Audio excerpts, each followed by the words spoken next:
జరుగునా నీ కంచె దాటగా శత్రువుకు సాధ్యమా నీ ఆజ్ఞ లేనిదే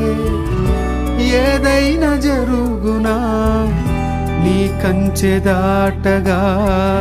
శత్రువుకు సాధ్యమా మా దేవా నీవే మా తోడుంటే అంతే చాలు